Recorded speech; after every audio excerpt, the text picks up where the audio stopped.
असम के मुख्यमंत्री हेमंत बिस्वा शर्मा ने रविवार को चेतावनी दी कि बांग्लादेश में 2 चिकन नेक है जो पूर्वांचल को देश के बाकी हिस्सों से जुड़ने वाले भारत के चिकन नेक कॉरिडोर से ज़्यादा असुरक्षित है।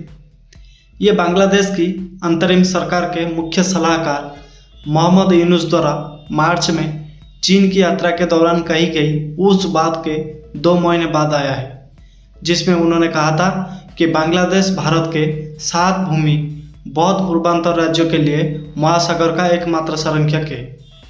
तो ये चीनी अर्थव्यवस्था का विस्तार हो सकता है। चीज़ें बनाएं, चीज़ें उत्पादित करें, चीज़ें का विपणन करें, चीज़ें को चीन में लाएं, उन्हें पूरी दुनिया में ले जाएं, ये सब यूनुस ने कहा था। तब से शर्मा चिकन नेक कॉरिडोर से जुड़ी कमजोरियों को दूर करने की जरूरत पर जोर दे रहे हैं।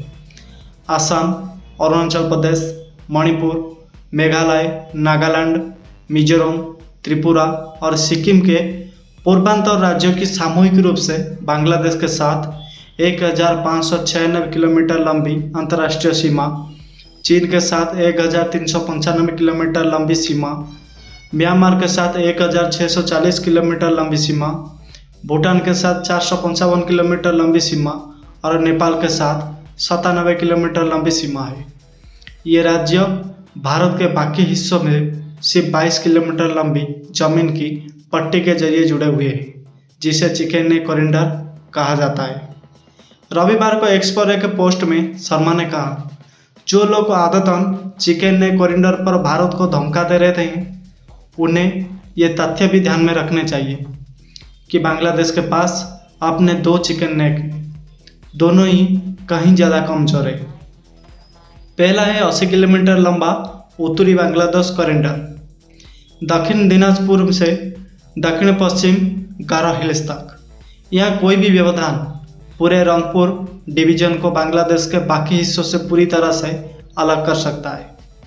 दूसरा है 28 किलोमीटर लंबा चटगांव कॉरिडोर, जो दक्षिण त्रिपुरा से बंगाल की खाड़ी तक है। यह कॉरिडोर जो भारत के चिकन नेक से छोटा है, बांग्लादेश के आर्थिक राजधानी और राजनीतिक राजधानी के बीच एकमात्र संपर्क है। मैं केवल भौगोलिक तथ्य प्रस्तुत कर रहा हूँ, जिन्हें कुछ लोग भूल सकते हैं। उनकी पोस्ट में ये लिखा था।